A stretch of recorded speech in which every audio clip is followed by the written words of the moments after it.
Chapter 1. My boyfriend is Ethan Montgomery, a high society heir. He's always been arrogant and unruly, throwing money around like it's nothing, and he's never had a shortage of women around him. But he's been by my side for 3 years, and during that time he was well behaved. He even proposed to me. Recently, however, he found a new obsession. A beautiful young university student, fair-skinned, with the air of a cool, elegant beauty. He has an irresistible weakness for this type of innocent and kind girl. To make her happy, on my birthday, he pushed me into the ocean without a second thought. The sky today was a vast, cloudless blue. The calm water erupted with a huge splash as I thrashed about, looking up at the group of people on the yacht with utter despair. Standing at the edge of the yacht was a girl in a white dress. Her eyes were pure and bright. Seeing my wretched, waterlogged state, she raised a hand to her lips and broke into a radiant smile. It was a beautiful smile. Ethan smiled along with her. His laughter was hearty, smoothing the lines on his brow. By the time he heard my cries for help, I was already starting to sink. The sensation of drowning was suffocating.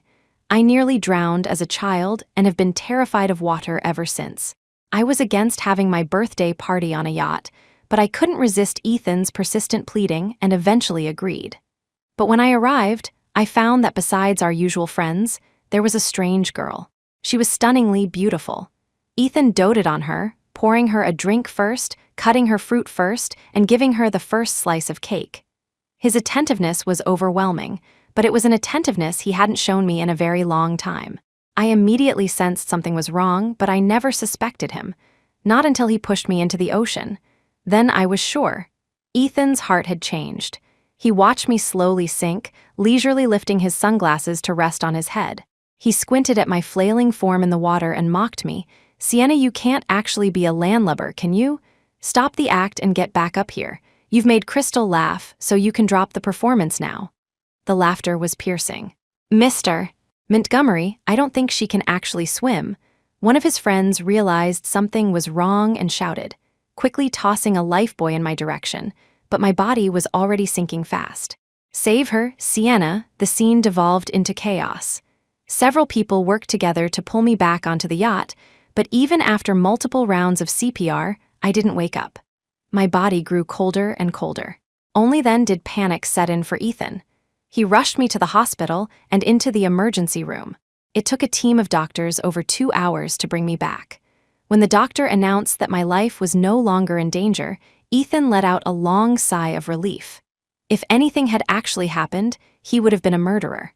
He loved to play, but he didn't want to go to prison. It wasn't until the next day that I woke up in a hospital bed. Staring at the ceiling, the scent of disinfectant filling my nostrils, my mind was a fog. The moment I moved, a throbbing pain shot through my head. I raised a hand to my forehead and let out a soft groan. Ethan, who had just returned to the room, saw that I was awake and rushed to my side. He grabbed my hand excitedly. "Sienna, you're finally awake. You were out all night. I was starting to think you'd never wake up." I violently snatched my hand back and stared at him, my brow furrowed in confusion. "Who are you?" Chapter 2. "Sienna, are you joking with me?" "I'm your boyfriend, Ethan Montgomery," Ethan said with a laugh, reaching for my hand again. But when he saw the terror in my eyes, he assumed I was faking it, and his tone grew impatient. "Look, I was wrong to push you into the ocean, but you don't have to be like this. You're fine now, aren't you?" "Boyfriend? What are you talking about? My boyfriend is Julian Rhodes." I threw his hand off and clutched a pillow to my chest, my gaze sharp and wary. "I didn't know him at all. What? Who did you say is your boyfriend?" Ethan's eyes instantly became bloodshot. He slammed his fist on the bedside table and roared in fury. Julian Rhodes was his sworn enemy. He had been since they were kids. He had always lost to Julian Rhodes, and he hated him with a passion. His name was not to be mentioned. I looked around the empty hospital room, then at the enraged Ethan advancing toward me. I screamed in alarm, "Don't touch me, I don't know you." My shout brought a doctor running. Seeing how strongly I recoiled from Ethan, a nurse escorted him out of the room and told him to wait outside. The doctor performed a series of checks and asked me many questions. Afterward, he told me to rest. Ethan stood by the door the whole time. After a few moments, he had calmed down. The second the doctor came out, he rushed forward. "Doctor, what's wrong with my girlfriend? Why doesn't she recognize me?" She even thinks some other guy is her boyfriend. Her brain has likely suffered trauma, causing memory confusion. It might resolve itself over time. For now, try not to agitate her." The doctor's words were a warning. Ethan didn't believe a word of it. How could she have forgotten only him? The moment the doctor left, he burst back into the room and pinned me to the bed, his face contorted with rage. "I just pushed you into the ocean. Is that any reason to fake amnesia?"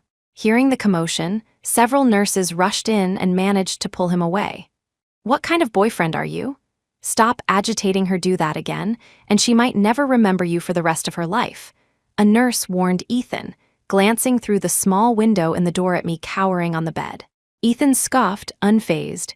He wanted to see how long I could keep up this act. Before long, my parents arrived at the hospital.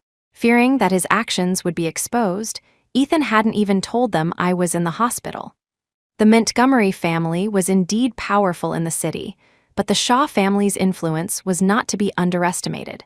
More importantly, Montgomery Corp currently needed my father's investment, and I was their chief architect. Ethan needed my family's resources, and he needed my professional skills. "Sir, ma'am, look at Sienna. She's putting on such a convincing act, even pretending not to know me. She just scratched my arm a minute ago," Ethan complained to my parents with a strained smile. My parents were terrified. They rushed to my bedside and pointed to themselves. "Sienna, do you still recognize us?" They were afraid I had forgotten them too. "Dad, Mom, what are you talking about? Of course I know who you are," I said with a small smile, seeing their anxious expressions. They both breathed a sigh of relief. Then, looking at my pale and haggard face, their eyes filled with heartache. My mother stroked my cheek. "Sienna, the doctor told me you nearly drowned and they worked all night to save you. I thought you were afraid of the water. Why would you go to the ocean?" But as Ethan walked back into the room, I shrieked and hid behind my parents. "Dad, Mom, that man is a psycho, don't let him touch me." Chapter 3. "He says he's my boyfriend, but my boyfriend is Julian Rhodes." I insisted, gripping my mother's hand tightly, my gaze unwavering. My parents' expressions froze. They took out their phones, showing me photo after photo. They quickly discovered that I had only forgotten Ethan and that I was convinced Julian was my boyfriend. Ethan, however, couldn't have cared less. The day I was discharged from the hospital, he went to take Crystal Vance out for a meal. He had asked her out many times, and this was the first time she had agreed. He didn't hesitate, driving his expensive sports car to her university to pick her up, causing quite a stir on campus. Once in the car, Crystal shot Ethan a cool glance, maintaining her usual pure and ethereal demeanor. "Is your girlfriend all right?" she asked softly. "What could be wrong with her?" "She's got tough luck," Ethan replied, fawning over her. That afternoon, he took her to several luxury boutiques, spending millions of dollars. He ended the day by taking her to the most expensive restaurant in the city for a candlelit dinner. But when he dropped her off at the university gates, she refused all the luxury gifts he'd bought her. Ethan was completely captivated by this kind of girl. He couldn't calm his excitement. He felt his passion returning, his heart pounding. That night, he took his buddies to a bar to celebrate. Some of them congratulated him, wishing him luck in winning Crystal over. But his good friend, Jasper Gray, looked grim. "Ethan, aren't you about to marry Sienna? Isn't this unfair to her? Besides, she just got out of the hospital. Shouldn't you be with her?" Jasper reminded him. Ethan raised an eyebrow at that, letting out a dismissive scoff. "If a man doesn't have his fun before marriage, when will he? I've been holding back for 3 years, and I've finally found someone who's my type. Don't ruin this for me, man." His tone was utterly nonchalant. The others at the table laughed, all in agreement. "Aren't you afraid Sienna will really forget you?" Jasper pressed, frowning. Ethan had just lifted a glass to his lips. He paused, his expression hardening slightly before he sneered, "Forget me?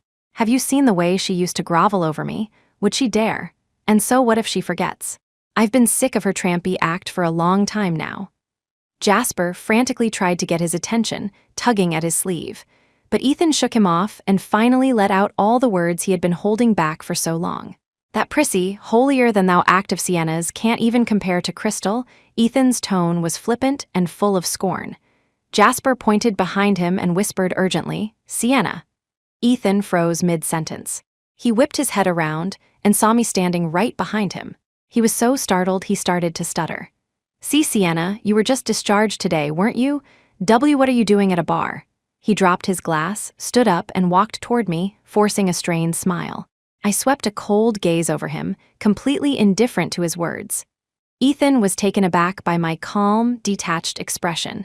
If I had heard him say something like that before, I would have started a huge fight with him, probably stormed off and left home. But this time, I didn't cry or scream. I just looked at him as if he were a complete stranger. Sienna, he called out my name again. My lips curved into a smile as I looked in his direction, my hazel eyes lighting up. Seeing this, Ethan thought I wasn't angry and started to walk toward me. But I moved past him, running straight toward a man in a black suit.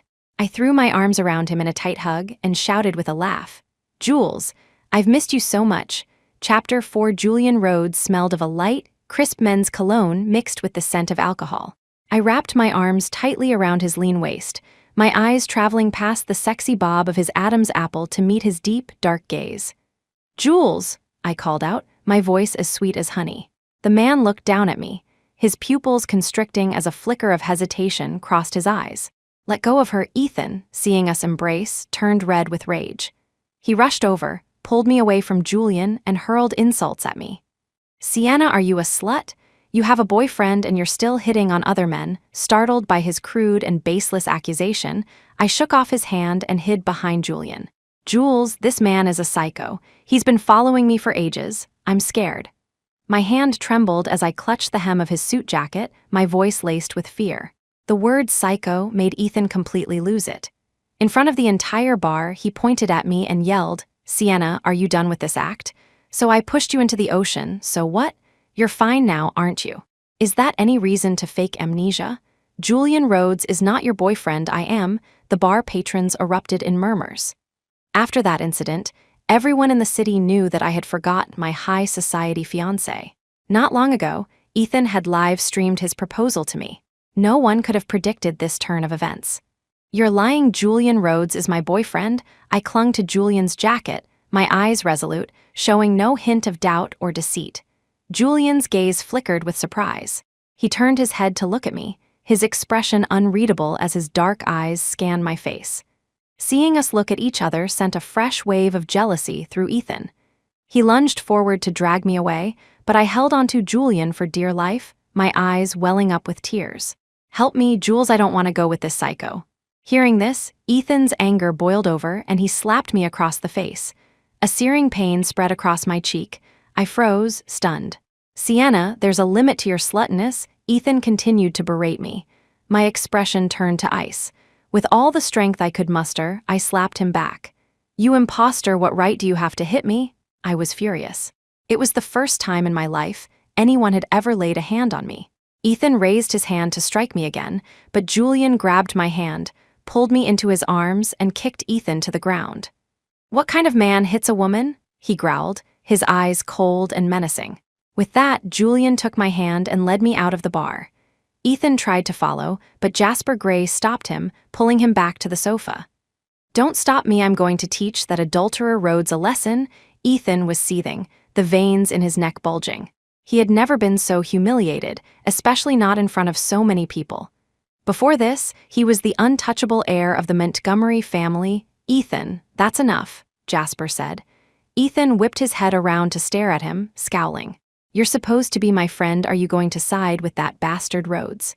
"Of course I'm on your side, but can't you go a little easier on Sienna? She's your girlfriend, after all, and she just got out of the hospital. She can't handle this kind of stress," Jasper urged in a low voice. "That tramp was about to sleep with Rhodes and you want me to just take it?" Ethan couldn't contain his rage. Jasper's face hardened. "You have the nerve to talk about Sienna? Aren't you even worse?" he said, his patience finally snapping. Chapter 5. Crash. Ethan grabbed a beer bottle and smashed it over Jasper's head. Blood immediately started to flow. "Am I the same as Sienna?" "She's a woman, I'm a man," Ethan declared, utterly self-righteous. Jasper clutched his bleeding forehead and stared at his friend, his eyes filled with disappointment. "Jasper Gray doesn't have a brother like you," he said, turning and walking out of the bar without a second glance. Ethan looked completely unconcerned. He went back to drinking with the others, continuing his night of debauchery. Losing one friend, he thought, made no difference to him. The next day, the sun was just as bright. The first thing Ethan did after waking up was go see Crystal Vance, bringing the luxury goods he'd bought the other day. The girl was as cool as ever, her eyes still pure and bright. Her gaze was placid as she glanced at Ethan, who was holding luxury shopping bags in one hand and a steaming coffee in the other. She decisively took the hot coffee from his left hand. The coffee was still hot, instantly warming her palms on the cold, windy morning. Ethan's thoughtfulness was impeccable. "Did you need something, coming to see me so early in the morning?" Crystal's face remained unsmiling, but her gaze had softened considerably. "Crystal, these are for you," Ethan said with a smile, handing her the luxury bags. The sight of the bags made Crystal frown immediately. "Mr. Montgomery, you don't really think you can buy me with a few bags and some clothes, do you? What do you take me for?" Crystal took 2 steps back. "Of course not, Crystal. I know you don't care about these things. I just wanted to give you a gift. All I want is for you to be happy," Ethan said quickly. After much persuading, Crystal finally accepted the gifts. Once he had placated her and arranged their next dinner date, Ethan drove to the Shaw family home. "Sir, ma'am, what do you mean Sienna didn't come home last night?" Looking at my parents, Ethan barely managed to stop himself from cursing out loud. "Ethan, Sienna doesn't remember you right now. Please try to be patient with her," they said, their faces etched with guilt. "Ma'am, please call Sienna," Ethan said, struggling to suppress his rage. The call was made. From my mother, Ethan got the address, a room in a 5-star hotel. He was so angry he felt like his lungs would explode. He jumped in his car and sped toward the hotel. The moment he reached the room door, he started pounding on it like a madman, startling the other guests. "Sir, please calm down. If you continue, I'll have to call security," the lobby manager warned. Ethan slammed his fist against the door, directing his fury at the manager. "My girlfriend is in there sleeping with another man, and you want me to calm down?" After yelling at the manager, Ethan turned his attention back to me inside the room. "Sienna, you shameless harlot, are you too scared to open the door? Are you hiding someone in there? Did you sleep with that bastard Rhodes?" Ethan was on the verge of losing his mind. The girlfriend he had courted for 3 years, a woman he had never even touched, had been slept with by another man. He was going to kill the adulterous pair the door didn't open. Instead, the police arrived. Only when the police were there did I dare to open the door. Seeing the crazed, ranting Ethan, I hid behind an officer and pointed. "This man is a psycho, I don't know him, but he keeps harassing me every day." Ethan's rage hit its peak. His eyes were bloodshot as he shoved past the officers blocking his way and stormed into the room, looking ready to commit murder. "That bastard Rhodes must be in here." Chapter 6, he tore the room apart, but there was no trace of another man. Still unconvinced, he spun around, grabbed me by the collar, and roared, "Where did you hide that adulterer Rhodes?" His terrifying demeanor made a sharp pain shoot through my head. The police rushed forward to pull him off me. I collapsed to the floor, clutching my head. My face turned deathly pale as I cried out in agony, "It hurts, my head hurts so much." With that, I fainted. "This lady checked in alone last night." "There's a limit to making false accusations, sir," the lobby manager said, glaring at Ethan as he quickly called for an ambulance. Ethan froze. Seeing me lying motionless on the floor, he began to panic. He tried to follow the paramedics to the hospital, but before he could take 2 steps, the police detained him. "Sienna," his voice softened as he watched me being loaded into the ambulance. But the police gave him no time for sentimentality. They took him to the station for a stern lecture, and he wasn't released until that afternoon. The moment he got out, he rushed to the hospital. The second my father saw him, he slapped him across the face, his eyes red with fury. "Look what you've done to my daughter, and you still have the nerve to show your face. Are you trying to kill her?" "Sir, Ethan had just started to speak when I cut him off. "Dad, I don't want to see this psycho. I want Jules. I want to see Jules," I cried from under the covers. Julian Rhodes was Ethan's trigger point, and he exploded. "Sienna, I'm your boyfriend," he roared. That's what I used to call him, but now I was using the name of his mortal enemy. He couldn't stand it. My mother, seeing him yelling again, pulled him outside. Her eyes were red. "Ethan, please, don't agitate Sienna anymore. She has amnesia. She can't remember you." "I'm sorry," Ethan said, forcing down his anger. His phone vibrated. The fire in his chest was still raging, but the moment he saw the message, his brow smoothed and a small smile appeared. It was from Crystal Vance, asking him to go to the movies that night. From my hospital bed, I glanced at him, but he wasn't looking at me. He said a quick word to my mother and rushed out of the hospital. He had arrived empty-handed, and he left empty-handed without so much as a backward glance. I looked away, relieved, and lay back down. As I was drifting off to sleep, I felt a cool touch on my cheek. My eyes snapped open, instantly wary. But the person in front of me wasn't Ethan, it was Julian. My eyes lit up. I threw myself at him with a smile. "Jules, I knew you cared about me. You left me all alone last night. I thought you didn't want me as your girlfriend anymore." Julian's eyes narrowed slightly as he reached out to steady my wobbly form. My parents walked in from outside, both stunned to see Julian. "Mr. Rhodes, what brings you here?" my father asked respectfully. Julian Rhodes was a major player in the city. He came from a wealthy family and was a business mogul. Under his leadership, Rhodes Corp had managed to completely suppress Montgomery Corp in just 3 years. Even Ethan's father had to schedule an appointment to see him. Julian lowered his gaze, hesitating for a moment before looking up at my parents. "I have a friend who was hospitalized," he said calmly. "I happened to see Sienna was here, so I came to check on her." My father saw no flaw in his story and nodded with a smile. But my mother noticed the food container and the roses on the table. She walked over and saw the fragrant aroma of food wafting from inside. "Julian," she said, surprised, "what's all this?" At her question, a flicker of panic crossed Julian's dark, calm eyes. "I just picked it up on the way," he said quietly. "After all, Sienna and I were university classmates." Hearing this, I immediately retorted, "What do you mean, university classmates? You're my boyfriend." Chapter 7, I threw my arms around his neck, took out my phone, and snapped a picture just as I kissed his cheek. The moment my lips touched his skin, Julian's pupils contracted slightly. "I have to post this on my social media, otherwise you'll run off," I said. Before he could react, I had quickly posted the photo and then nonchalantly opened the food container he had brought. The rich aroma of food filled the air. It was all still steaming. I realized it was all my favorite dishes from my university days. Braised fish, lion's head, meatballs, and an assortment of other meat and vegetable dishes, all beautifully arranged. I glanced at the other insulated container, opened it, and found it was pork rib soup. Looking at all this food, I felt a lump in my throat and my eyes began to sting. But the feeling passed in an instant, and I was back to normal. My mother watched me eat with delight, her eyes filled with gratitude as she looked at Julian. "Julian, you're so thoughtful. We were just about to ask Sienna what she wanted to eat, and you've already brought it." "It's no trouble, ma'am," Julian replied with a polite smile. While I was eating, my parents quietly pulled Julian aside. "Julian, Sienna had an accident recently and has mistaken you for Ethan. We're sorry for any trouble she's caused you. You don't have to play along." "We'll handle it," my mother said softly.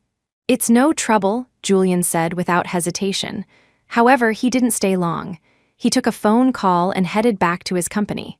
The next day, the photo of me and Julian spread like wildfire across social media.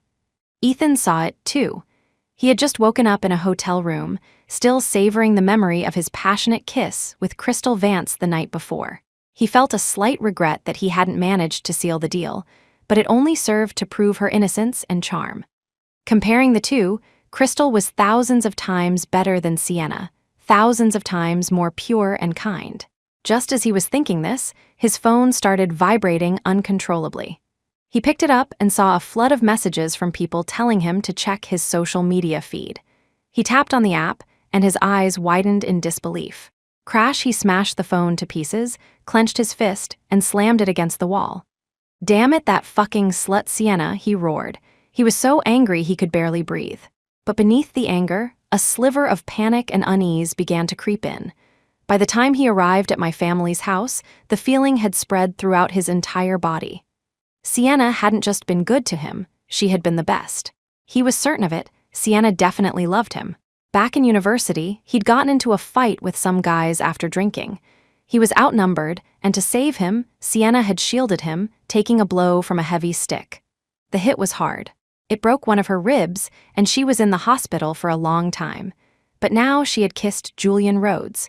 It could only mean she had really lost her memory and forgotten him. A strange sense of unease settled over him. That feeling vanished the moment he saw Julian. Seeing the four of us looking like a happy family, he rushed forward to block our path. "Sienna," he yelled. I looked up, a flash of surprise in my eyes. The lipstick stain on his shirt collar was bright and distinct, a shade only young girls tended to wear. He stormed over, grabbed Julian by the collar, and snarled, "Have you no shame? Sienna is my girlfriend, what are you doing trying to woo her?" Get lost. Seeing the tension escalate, I stepped forward and shoved Ethan away. "Don't touch him." I stood in front of Julian, glaring daggers at Ethan. Ethan froze. That look in my eyes was exactly the same as the one I'd given him when I protected him in university. But this time, the person I was protecting was Julian Rhodes. "Sienna, I'm your boyfriend, I swear. You're driving me insane, Sienna." His eyes were red, filled with what looked like deep affection. Chapter 8, my expression remained impassive. I looked at him as if he were a complete stranger. "Mr. Montgomery, that's enough. Please stop harassing me. I only have one boyfriend, and that's Julian Rhodes. I love him very much, and I don't want anyone else," I said calmly. Ethan's eyes turned crimson with rage. He raised his hand as if to strike me. Perhaps because my parents were there, he lowered his hand, shot a venomous glare at Julian, then turned, got into his car, and sped off toward the hospital. As soon as he was gone, I turned back to Julian. I gently touched his neck and asked with great concern, "Did that psycho hurt you?" The cool touch of my fingers made Julian flinch, and a ripple of emotion crossed his eyes, but it was gone in an instant.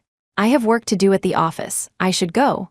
After a quick goodbye to my parents, he practically fled. He was gone in a flash. I watched his hurried retreat and chuckled softly. Did Julian's ears just turn red? 3 days later, I couldn't stand being cooped up at home anymore. I got dressed, grabbed my resume, and went to Rhodes Corp. The HR manager took one look at my resume and rushed to find Julian, her face alight with excitement. "Sir, Sienna Shaw, the architect we've been trying to recruit for ages, just walked in. Should we offer her a high salary to get her on board?" "Where is she?" Julian asked, suddenly standing up. "In the break room," the manager replied with a smile. The words were barely out of her mouth when Julian, who had been standing right there, vanished. The HR manager chased after him, only to find the usually composed and formidable CEO standing outside the break room door, hesitant to go in. "Give her whatever salary she asks for. We have to hire her," Julian instructed. The HR manager nodded. A few minutes later, she ran to Julian's office to report her success. "Sir, we've hired her, and she didn't even have any salary requirements. My recruitment ad must have worked wonders to bring in such a big talent." Julian gave her a cool look and corrected her. "She came here for me." After joining Rhodes Corp., I worked diligently, solving several major problems for the company. I even accompanied Julian to a lavish banquet hosted by a foreign tycoon. Not long after we arrived, I saw Ethan. He was wearing a brown suit, a tall, beautiful girl standing by his side. People around him were complimenting him on his wonderful new girlfriend. And that girlfriend was none other than Crystal Vance. I stood on the lawn, my gaze cutting through the crowd to where Ethan stood with the beauty in his arms. I lightly tapped the rim of my wine glass with a finger. He was the center of attention, holding court with arrogant, gleaming confidence. Perhaps he felt my gaze because his eyes swept in my direction. The moment he saw me, his expression turned to one of panic, and he immediately dropped his arm from around Crystal's waist. He left her standing there and hurried toward me. I looked away, impassively pressing the rim of my glass to my lips and taking a sip of the red wine. It had a slightly bitter taste. "Sienna, what are you doing here? I don't remember seeing your name on the guest list." Ethan rushed to explain, repeatedly glancing back at Crystal. When he saw her expression change, his panic intensified. I turned my back on him, refusing to engage. "I couldn't find you, so I asked Crystal to come to the banquet with me. Please don't misunderstand." Ethan continued to explain when I remained silent. But as he was speaking, Crystal walked up to us. "Sienna, you can't misunderstand the relationship between me and Ethan. We're just regular friends," she said, her tone the very picture of gentleness and consideration as she helped him explain. Ethan looked at her with a newfound appreciation in his eyes. Chapter 9, Crystal was cool and elegant, gentle and gracious, not petty and calculating like Sienna. I'm sorry, Mr. Montgomery, but I don't know you very well. It's none of my business who you bring to these events. My voice was cold as I glanced at Crystal. My tone shifted. However, if you harass me again, I will call the police. Sienna, I'm your boyfriend, Ethan insisted, frowning. I shot him an icy glare, my eyes then settling on Julian as he walked toward me. I pushed Ethan away. Excuse me, my boyfriend is here. I walked over and familiarly linked my arm with Julian's. Jules, where did you go? I was waiting for you, I said, tilting my head and smiling sweetly up at his handsome face. Julian looked up and met Ethan's gaze. Just as he was about to answer my question, a group of executives surrounded us. One of them looked at me quizzically. It's rare to see Mr. Rhodes with a date, but this lady looks a little familiar. She's an employee at my company, Sienna Shaw, Julian introduced me. Hearing this, Ethan's head snapped up. He could no longer contain his anger. He grabbed my arm and dragged me toward the villa's entrance. The crowd watched, stunned. That's right, isn't Sienna Mr. Montgomery's girlfriend? Then this young lady must be. All eyes turned to Crystal. Her face flushed with embarrassment. She gathered her skirt and hurried out of the villa, only to be met by Ethan's accusatory roar at the entrance. Sienna, have you gone too far? Forgetting me is one thing, but have you also forgotten that you're an employee of Montgomery Corp? Why did you go work for Rhodes Corp? Ethan demanded furiously. I've been working at Rhodes Corp for a month since I recovered. I'm a full-time employee now, I stated calmly. Ethan was stunned. He had spent the entire month chasing Crystal, completely oblivious to everything else. The sound of high heels clicking on the pavement echoed as Crystal stormed past us. The noise was loud, and Ethan noticed her. Seeing that she was upset, he didn't hesitate to reach out and stop her. Crystal, where are you going? Ethan's voice softened. Crystal stopped and turned to face him. Her usually pure and gentle expression was now clouded with anger. Mr. Montgomery, what do you take me for? I only agreed to come with you after you begged me for a month, but do you know what people in there are saying about me? They're calling me a homewrecker. I haven't done anything with you, why should I have to suffer this humiliation? Crystal's eyes were red as she tearfully vented her frustrations to Ethan. Who said that? I'll teach them a lesson, Ethan promised, trying to comfort her. I'm leaving. Crystal shook off his hand and walked toward the street. Ethan immediately chased after her, ushering her into the passenger seat of his car. Only after he had done all this did he seem to remember that I was still there. Sienna, I'll explain this to you later, Ethan said before getting into the car. In the passenger seat, Crystal rolled down the window. She glanced at me, her eyes filled with a dismissive, mocking contempt and a hint of triumph. She seemed to be saying that she was the victor and I was the loser. She had Ethan wrapped around her finger like a well-trained dog. The next day, Ethan stormed into Rhodes Corp. This time, however, he wasn't looking for me. He went straight to Julian's office, causing a huge commotion. I grabbed a fruit knife and followed him. Chapter 10. Inside the office, Julian heard the commotion. He looked up at the furious Ethan, then calmly finished signing the last document on his desk. His unflappable demeanor completely enraged Ethan, who slammed his fist on the desk. Everything on the table jumped. Julian Rhodes, you're quite the schemer, aren't you? First, you impersonate me to get close to Sienna, and now you've hired her at your company. What are you playing at? Ethan spat out his accusations, but Julian's expression remained unchanged, which only fueled Ethan's fury. Give her back to me, you thief. Julian had stolen Sienna, stolen her love for him. I'm sorry, I can't do that. Julian's voice was low, his eyes as sharp as a hawk's. Ethan laughed, a bitter, angry sound. He grabbed Julian by the collar. Sienna is mine, don't think you can keep her just because she thinks you're me right now. Sienna belongs to herself. I can't force her to do anything. Julian didn't fight back, but his gaze was resolute. At those words, Ethan punched Julian in the face. The doctor said Sienna will get her memory back this month. When she does, she'll come back to me, I'm the one she loves, Ethan sneered, looking down at him. Julian's eyes darkened. He had asked the doctor, too. This was the last month. Ethan Montgomery, you psycho, get away from him. I got the key to the office from Julian's assistant, unlocked the door, and burst in.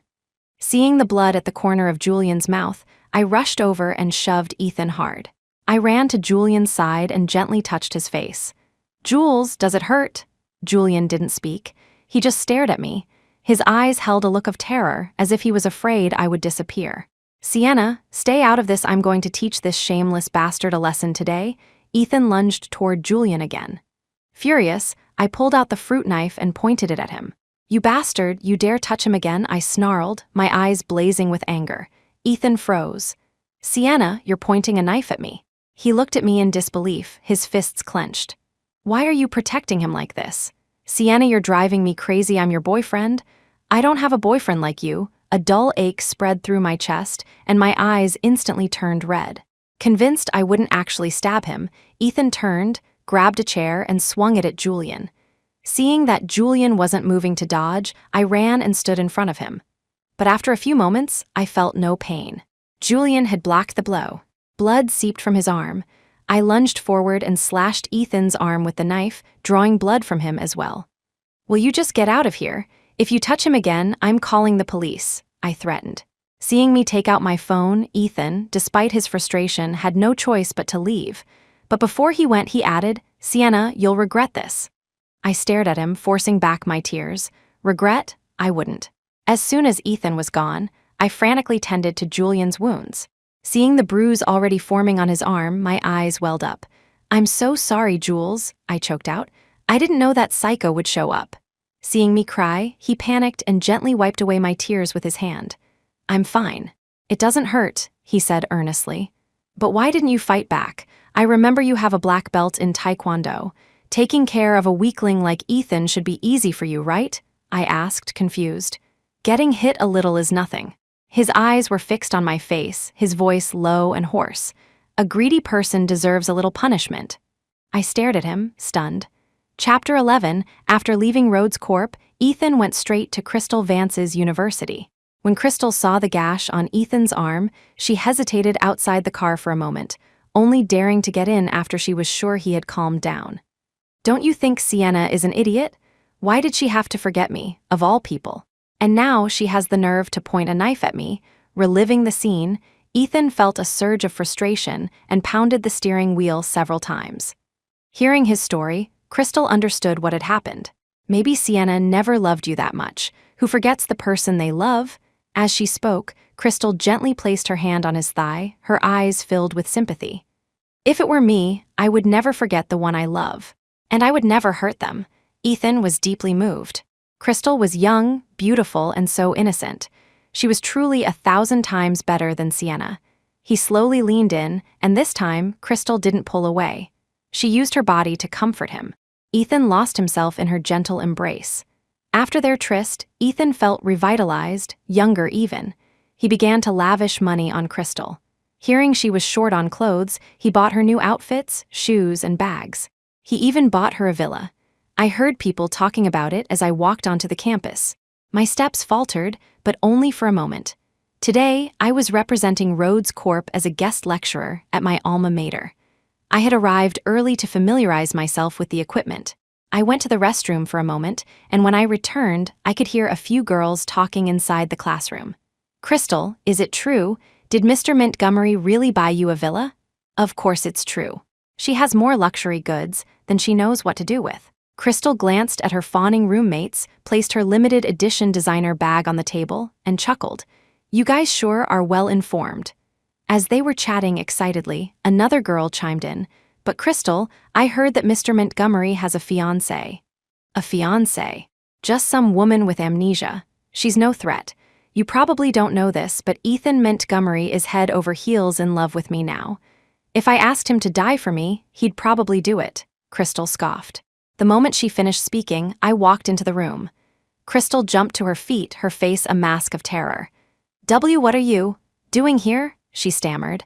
I ignored her, walked to the podium, and continued organizing my presentation.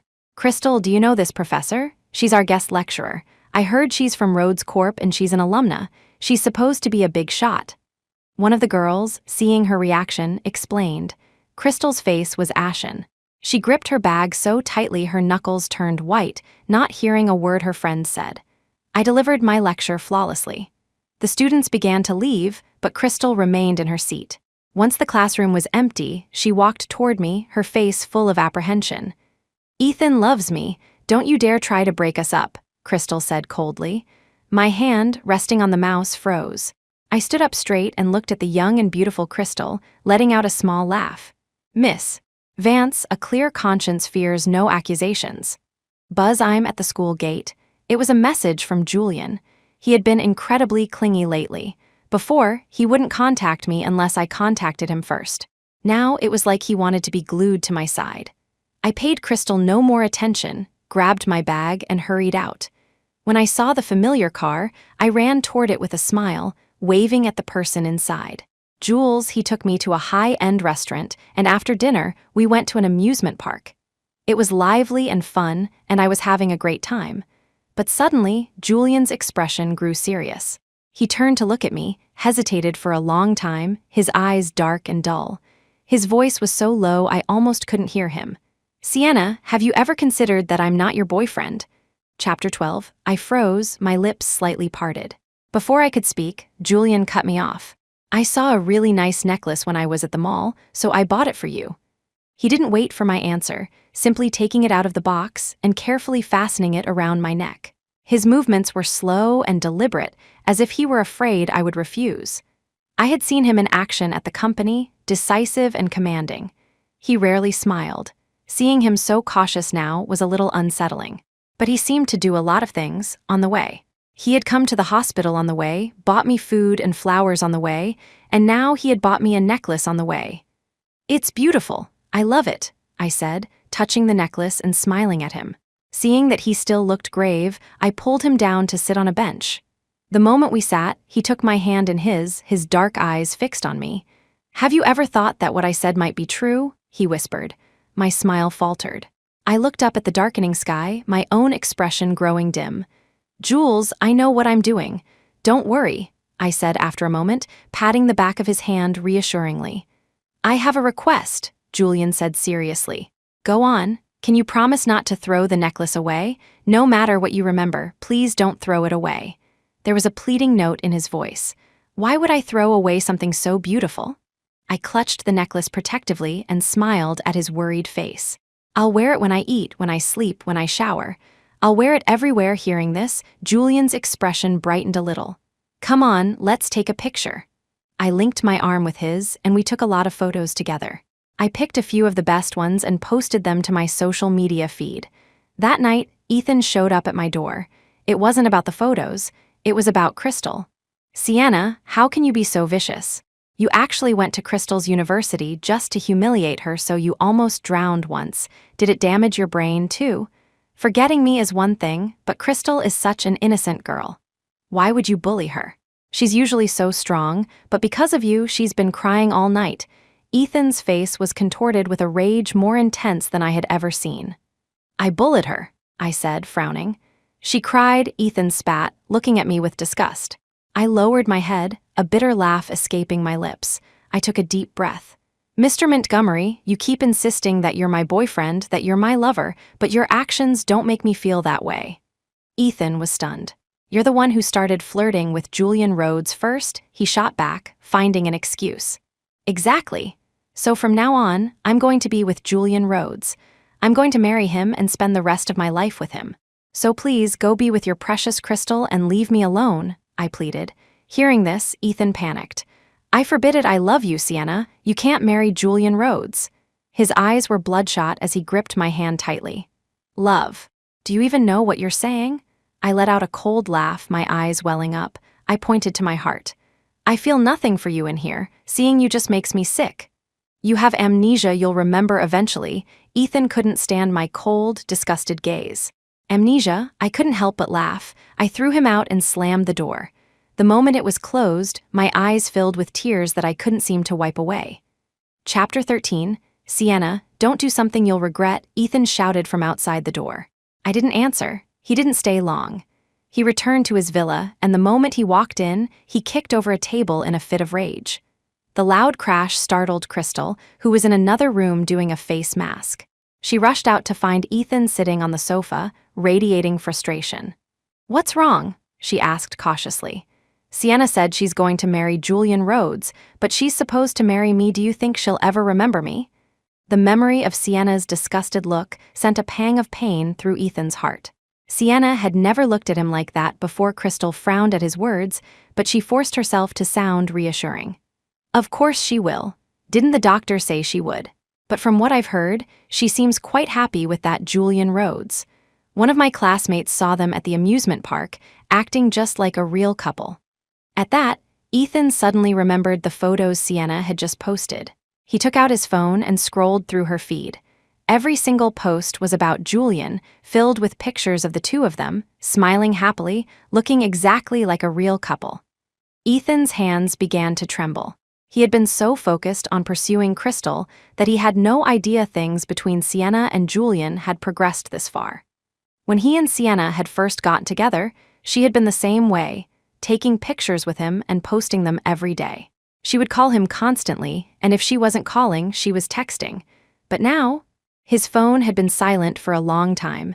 No calls from Sienna, no texts. It was as if he had vanished from her world. A profound sense of loss struck him like a physical blow. The next morning, he went to wait for me outside the Rhodes Corp building. I saw him as I got out of Julian's car. Julian saw him too. I ignored him, took Julian's hand, and walked into the company with a smile. He didn't follow us, but he lingered nearby. That evening, he couldn't hold it in any longer. He ran up to us, his eyes red, and showed me a photo of the two of us from his phone. In it, I was smiling radiantly. Sienna, look closely, I'm your boyfriend. How can you be laughing and joking with another man? How could you do this to me? He demanded. Julian's expression hardened, and he tightened his grip on my hand.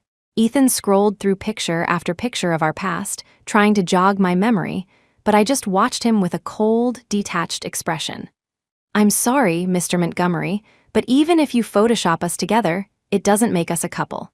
The only person I remember is Julian Rhodes. The only thing I know is that Julian Rhodes is my boyfriend, I said calmly. Then I took Julian's hand and walked away. Watching our retreating backs, Ethan's eyes welled with tears. He couldn't accept it. He would never accept it. He drove to the hospital in a frenzy, grabbed the doctor by the collar, and demanded, "You said Sienna would remember me within 3 months. Why can't she remember me now?" The doctor was terrified by his reaction. Mr. Montgomery, in my experience, 3 months is usually the maximum time. If she still can't remember, it's possible Miss Shaw's case is unique and she just needs more time, the doctor explained. How much more time? Ethan roared. Mr. Montgomery, please calm down, the doctor pleaded. Calm down? How can I calm down? My girlfriend is about to marry someone else. How do you expect me to be calm? Ethan yelled. Chapter 14, Mr. Montgomery, given Miss Shaw's condition, you might need to spend more time with her. Take her to places you used to go together. It might help her remember you, the doctor suggested. Useless, and you call yourself the best neurologist in the country.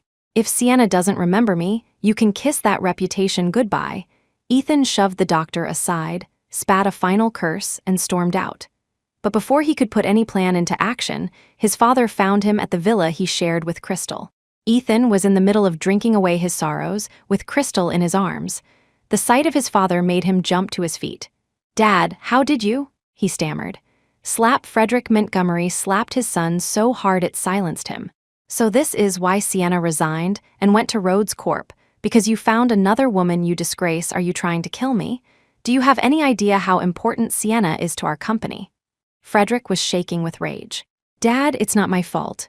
Sienna thinks I'm Julian Rhodes. What was I supposed to do? Ethan said weakly. I know, and I also know you're the one who pushed her into the ocean, Frederick roared. Ethan froze. I'm warning you, you better pray Sienna's father never finds out about this. If he does, he'll pull his investment, and then don't blame me for forgetting we're father and son. Your younger brother is perfectly capable of taking your place. Frederick delivered his final ultimatum. Dad, what are you saying? Ethan couldn't believe it. Frederick didn't waste any more words on him. He shot a cold glare at Crystal and left. As soon as he was gone, Crystal rushed to Ethan's side, frowning. Ethan, what did your father mean? He was just joking, right? Ethan sat on the sofa, completely devastated, not hearing a single word she said. He never imagined that losing Sienna would throw everything into chaos. His heart was in turmoil, and so was his mind. That night, I stared at the dozen missed calls on my phone in silence. Message notifications from Ethan kept popping up. I glanced at them. Sienna, please pick up my call. I have something really important to tell you. There were many more messages after that. I didn't read them. I just turned off my phone and went to sleep. A few days later, I received an email inviting me to an interview for a television program with the promise of a big prize. I recognized the program and immediately accepted. When Julian found out, he looked incredibly worried. On the day of the recording, he suddenly took my hand and pulled me into a tight hug. His voice trembled slightly as he said, "Good luck." I smiled and replied, "I will." When I arrived at the studio, I saw a large screen and a lot of equipment. It looked like it was going to be a live broadcast. The host began the interview, and at one point he asked about my first love. I fell silent. Then, the screen to the side began to play a slideshow of photos and videos of me and Ethan, from the beginning of our relationship to our engagement. I watched without any reaction. "Sienna, do you remember? I proposed to you right here, and the entire city witnessed it. I don't blame you for losing your memory, for forgetting me and mistaking someone else for me, because I have always loved you deeply. You are the only one in my heart," Ethan said, his eyes red and filled with emotion.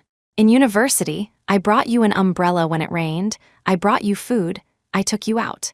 When we graduated, you told me with tears in your eyes that we would be together forever. Don't you remember any of that?" The live chat was flooded with comments praising Ethan's devotion. My parents were in the audience. "Sienna, I have the entire city as my witness. I am your boyfriend. Please believe me," Ethan said, stepping forward to take my hand. I think I remember now," I said, clutching my head. Chapter 15, Ethan's eyes lit up. "Sienna, really? You remember me?" He rushed forward, grabbing my shoulders in excitement, his eyes red. Elsewhere, Julian heard my words and slammed his tablet shut. He stared at a photo of the two of us, his gaze dim. It had all been a beautiful dream, and now it was time for him to wake up. "I'm your boyfriend. Do you remember?" Ethan pressed, his grip on me tightening, his voice growing urgent when I didn't answer. "I remember," I said with a cold laugh. Hearing this, Ethan was so overjoyed he tried to hug me, but I raised my hands to stop him, pressing them against his chest. "I remember that I only agreed to date you after you pursued me for 3 years. I remember how you cried with joy when I said yes. And I remember you promising me a lifetime of devotion with only me by your side. I remember all of it," I said, my eyes welling with tears. "But do you remember any of that?" I asked him. Ethan was speechless. "You said you brought me food and an umbrella in university, but that was only for the first few days we were together. Do you remember what I did for you after that?" I continued to press. Realizing something was wrong, Ethan urged me in a low voice to go home and talk. "Judging by your expression, you probably don't remember. When you were sick, I ran around everywhere for you, staying by your side day and night. At business dinners, I drank for you. I worked myself to the bone handling company matters and cleaning up the messes you made. When you were getting beaten up, I took a blow for you that broke my rib. Do you remember any of it?" I yelled, my eyes red with fury. I had exhausted myself for Ethan's "Sienna, I remember," Ethan said, frantically taking my hand. "You remember?" I raised my hand, my eyes blazing. The screen instantly switched to a photo of Ethan in bed with another woman. The woman, her face hidden, was nestled against his chest like a delicate bird, her neck covered in love bites. It was clearly not me. Ethan's eyes widened in horror. "Sienna, have you no shame? Did you install surveillance cameras?" He hissed, losing his composure. "I have no interest in watching your sordid affairs. That woman sent it to me last night," I said, my eyes red as I glared at him. Ethan's head was spinning. "What are you talking about? Crystal is too innocent to do something like that," he roared, still in denial. "Yes, she's young, she's innocent. And I'm vicious and scheming," I said, my eyes filled with disappointment. Realizing he had misspoken, he tried to salvage the situation, but I took 2 steps back. Forgetting me entirely, Ethan rushed to shut down the live broadcast equipment and dismiss the crew. Then he turned and strode toward me. "Sienna, are you trying to ruin me? We were together for 3 years. Didn't you have any love for me in all that time? How can you be so cruel?" he demanded furiously. "So now you're scared?" I stared at his panicked face and laughed. "Sienna," he reached for my hand. "But when you pushed me into the ocean to make another woman smile, did you ever think about whether I was scared?" I screamed, violently shaking off his hand. In the audience, my father heard this and nearly fainted. That terror, that feeling of suffocation, I still have nightmares about it. I wake up terrified every time. So how can you be so happy? You pursue other women, buy them luxury goods, buy them villas, and even sleep with them. My voice broke as I became more and more distraught. I had given him my heart, and he had treated it like a game. Chapter 16, Ethan was left speechless. I was never serious about Crystal, but what about you and Julian Rhodes? What right do you have to say that to me? You slept with him, didn't you? He retorted, finding a new line of attack. Whether I did or not, what does it have to do with you? I sneered. The Sienna you knew died the moment you pushed me into the ocean. From that point on, my life has nothing to do with you. My gaze turned cold and distant. Seeing the indifference in my eyes, Ethan felt a sharp pain in his chest. He grabbed my hand, still trying to argue. I'm not breaking up with you. I'll dump Crystal if I have to. I don't love her. I love you. 3 years of history were rooted in his heart. He had always believed that I would love him forever. I tried to pull my hand away, but this time he held on tight. My father, seeing this, came onto the stage, pulled me behind him, and slapped Ethan hard across the face. You bastard, have you no decency? If you ever come near my daughter again, I'll break your legs, my father roared, then led me away. As I left, Ethan started to follow, but his phone rang. You disgrace, you can't even handle something this simple as of today. I, Frederick Montgomery, do not have a son like you're on your own.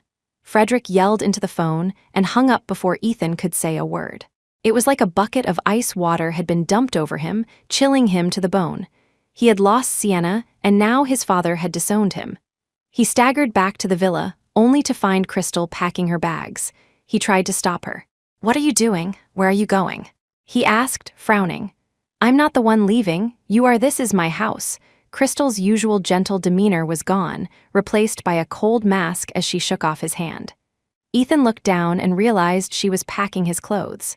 Crystal, what is the meaning of this? Ethan couldn't believe the pure, kind Crystal could be so cruel. What does it mean?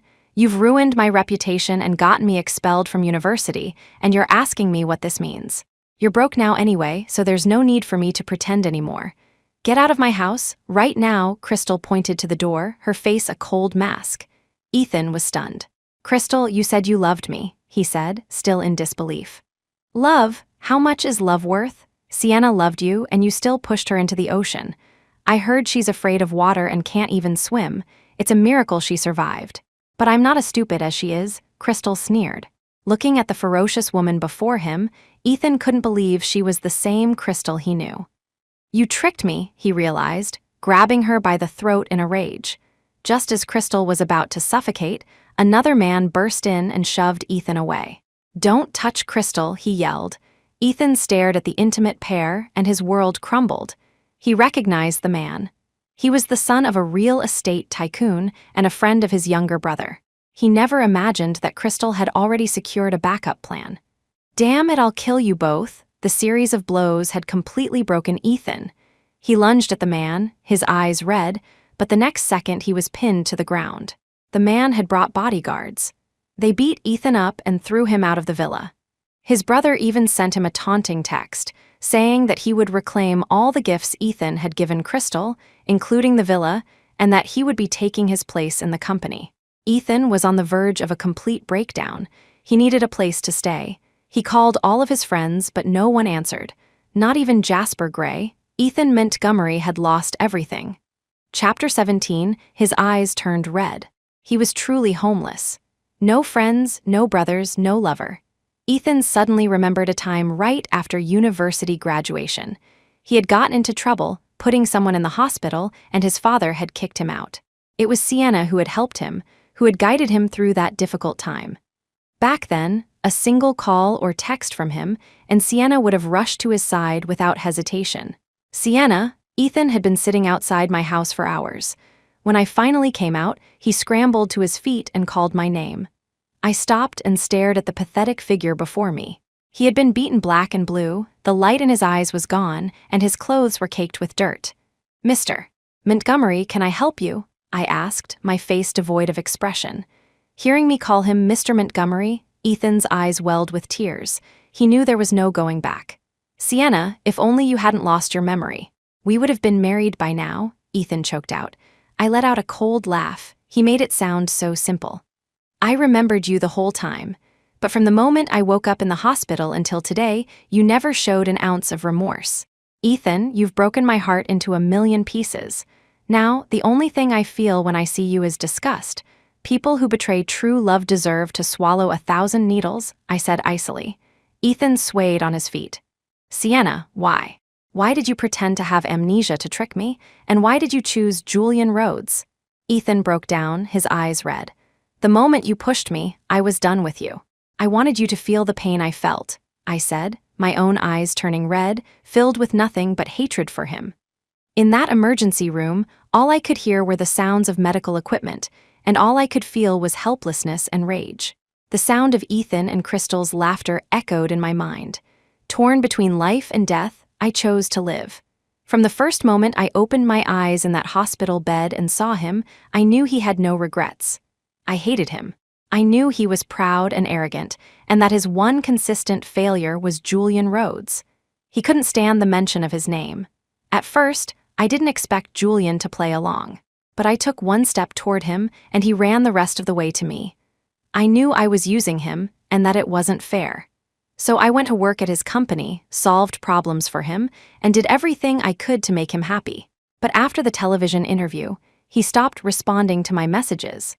Sienna, do you hate me that much? Enough to torture me like this? Ethan continued to plead. Please don't ever come looking for me again, I said, having no time for him. I got into my car and drove toward Julian's house. Not long after I left, Ethan was taken away by the police. My father had reported him for attempted murder. He didn't resist. He confessed to the crime. By the time I reached Julian's house, I had heard from my colleagues that he had been missing all afternoon. He wasn't answering his phone or responding to texts. This was a first for them. Julian was a notorious workaholic. I rang the doorbell several times, but there was no answer. Worried something had happened, I tossed my bag over the wall, climbed onto my car, and scaled the wall into his yard. The door to the villa was unlocked. I opened it carefully and called out, Jules, Jules. I'm coming in. But when I walked into the living room, I froze. On one wall hung a large photograph. The woman in the photo was unmistakably me, from a picture he and I had taken in university. I stood in front of the photo for a long time. To be honest, I hadn't interacted much with Julian in university. I only knew he was the most popular guy on campus and a top student. But on graduation day, he had come to find me to take a picture together. He had even changed into a suit for the occasion. At the time, I had just thought it was a photo between classmates. The photograph was hung directly opposite the sofa, impossible to miss. Chapter 18, I searched the whole house and finally found Julian in the second-floor bedroom. He reeked of alcohol, slumped on the floor by the bed, a wine bottle in one hand and a picture frame clutched to his chest. His shirt was half unbuttoned, revealing his firm, pale chest. I reached for the wine bottle and he let it go. But when I tried to take the picture frame, his eyes snapped open. His dark, deep-set eyes stared straight at me, clouded with a drunken haze. Don't touch it, he said, his voice raspy. His protectiveness only made me more curious. Can I see it, please? I asked with a smile. No, he said, his brow furrowing. Seeing how stubborn he was, I didn't press him. I helped him to his feet, laid him down on the bed, took off his shoes, and went to get him a glass of water. While he was drinking, I flipped the picture frame over. It was the photo I had taken when I kissed his cheek. What was so precious about this? Julian, why are you drinking so much? This isn't like you, I said, my voice suddenly serious as I looked at him. His Adam's apple bobbed as he swallowed, but his eyes never left my face. I was taken aback. I understood the fiery, intense look in his eyes. He looked away, put down the glass, and placed the picture frame in a drawer. His expression returned to its usual coldness. I heard you got your memory back, he said quietly. You must remember that I'm not your boyfriend then. I was silent for a moment. I didn't know how to tell him I had never lost my memory. Shouldn't you be with Ethan Montgomery now? He asked, his head bowed, his voice barely a whisper. I never actually lost my memory. I'm sorry I used you, I confessed, my eyes filled with guilt. Julian stared at me stunned. I came here today to tell you the truth. At first, I just planned to use your name to get back at him. I never expected to drag you into this to get you hurt, I said, unable to meet his eyes, my head lowered. So, did you break up with Ethan Montgomery? Julian asked. I looked up at him. The moment he pushed me into the ocean, we were over. We will never be together again, I replied. Good, he said. Julian's eyes suddenly brightened, and the color returned to his face. Are you hungry? I'll make you something to eat, Julian said, glancing at the time on his watch. He got out of bed and looked at me. I'm not hungry, I said, completely bewildered by his question. You're not angry? I asked, confused. I'm not angry. He swayed as he started to walk out of the room. I quickly pulled him back and made him lie down, wanting him to rest. I thought he was hungry and was about to go buy him some food, but he grabbed my hand and pulled me onto the bed. Thump! My face landed squarely on his firm chest. There was no fabric between us, and the heat from his skin seared my cheek. I quickly pushed myself up with my hands, my face flushed. I'm sorry, Mr. Rhodes. You pulled me and I lost my balance, I whispered. I prefer it when you call me Jules. You saw the photo in the living room, right? You should know by now that I like you. I'm not asking for an answer right away. You can take your time to think about it, Julian said, his sharp, handsome features softening. I lowered my eyes. You've liked me since university? Yes. The moment the word left his lips, I leaned in and kissed his soft, warm lips. The taste of wine filled my mouth, and I felt a little dizzy myself. Chapter 19, the moment our lips met, Julian's pupils contracted sharply. This was our first real kiss. The other time, I had only kissed his cheek. He raised a hand to the back of my head, deepening the kiss. After a moment, he rolled over, gently pinning me beneath him, and began to kiss me with a desperate, hungry passion, like a wolf. The air in the room grew thick and hot. Jules, Jules, I gasped, my tongue numb. I placed my hands on his chest, my face burning. Aren't we moving a little too fast? Julian's eyes were dark and filled with a lingering tenderness. Sorry, I think I've had a little too much to drink, he said, but his body pressed closer, his arms wrapping around my waist as he held me and drifted off to sleep. I struggled for a moment, but I couldn't move. I turned my head to look at him. His features were sharp and defined. He looked like he was really asleep. Since I couldn't leave, I ended up spending the night at Julian's house. The next morning, I rolled over and fell straight into a warm embrace. I opened my eyes and saw Julian lying beside me. But on closer inspection, I saw he had changed into a fresh set of clothes and had already washed his face. I scrambled out of bed, but my movement woke him. He reached out and caught my hand just as I was about to get up. I made breakfast, he said after a moment's hesitation. Okay, I'll be right there. I just need to wash my face. I ran into the bathroom and found a new set of toiletries already laid out on the counter. Julian must have been up for a while. When I came out, Julian was waiting for me by the door. Jules, you can go ahead and eat, I said with a smile. I wanted to wait for you, Julian said, his expression calm, but I saw his ears turn red. Julian always seemed so serious and composed, but I never knew his ears turned red so easily. So, are we boyfriend and girlfriend now? Julian asked suddenly after we finished eating. I smiled and nodded. Of course. Julian's thin lips pressed together, the corners twitching into a small smile. After breakfast, Julian told me to look around the house while he cleaned up the kitchen. I glanced into the kitchen and saw the food containers from the other day. Julian must have made that meal himself.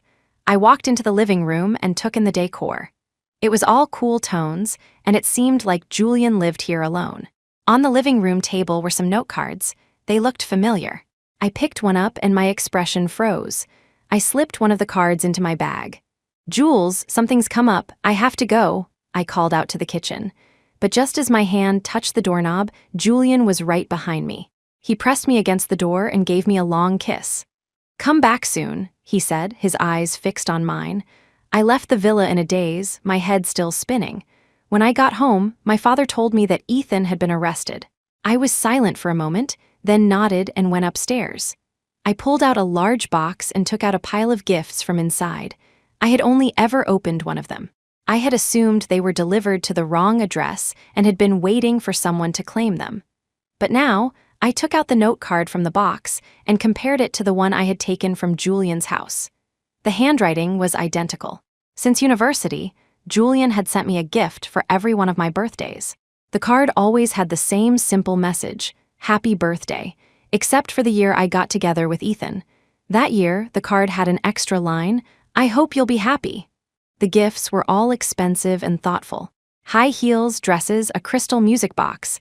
I picked up my phone and called Julian. "Jules," I said with a smile, "let's get married." "Okay," came the immediate reply from the other end. Chapter 20, the first time Julian Rhodes saw Sienna Shaw was at a music club performance. Sienna was in the audience, listening to the music. The summer night was filled with the chirping of cicadas, mingling with the melodious sounds from the stage.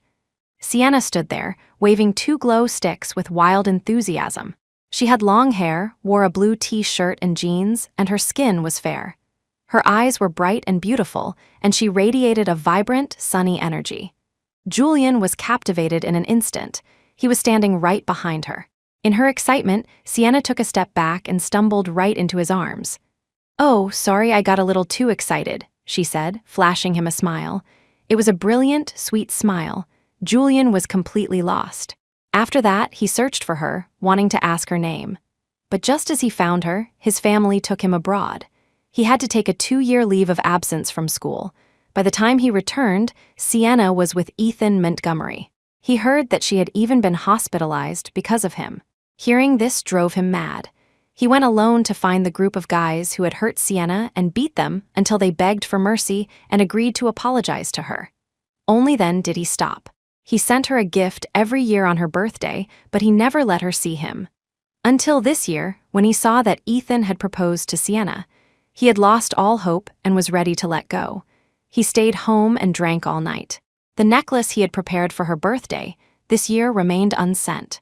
But one night, a client invited him to a bar. He had a few drinks and was about to leave.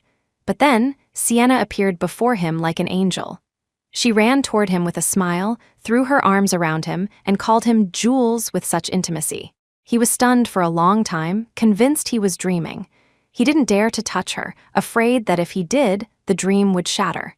It wasn't until Ethan showed up that he realized it wasn't a dream. Sienna had amnesia.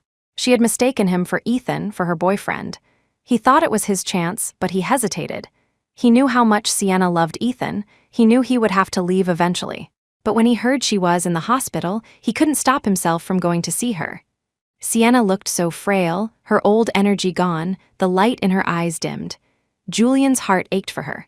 He suddenly couldn't bear the thought of letting her go. Ethan couldn't take care of Sienna. Maybe he could. But he asked the doctor. The doctor said Sienna would regain her memory within 3 months. He counted down the days until he would have to leave, taking Sienna to every place he could think of, hoping to leave behind a few more memories of himself in her life. But when he finally heard from Sienna's own lips that her memory had returned, he was torn. He didn't want to let go, but he wanted Sienna to be happy. But when he woke up from his drunken stupor, he saw Sienna. She was just as bright and beautiful as she had been in university, looking at him with concern in her eyes. Sienna told him she had never lost her memory. He was shocked at first, but seeing the guilt on her face, he was actually relieved. Relieved that Sienna hadn't lost her memory, and relieved that Sienna had chosen him. As long as he could be with Sienna, he would do anything. Later, when Sienna told him she wanted to get married, he was so overwhelmed with emotion that for a moment, he couldn't speak. But he quickly recovered and agreed. They had a grand wedding, so grand that everyone in the city knew about it. He wanted the whole world to know that Sienna belonged to him. Until now, Julian looked at Sienna sleeping in his arms. His expression was gentle as he pulled her closer and leaned in to kiss her lips. "Sienna, I love you," Julian whispered, his voice thick with emotion. "I love you too," Sienna murmured with a smile. Julian's wish had finally come true, and Sienna found her lifelong happiness.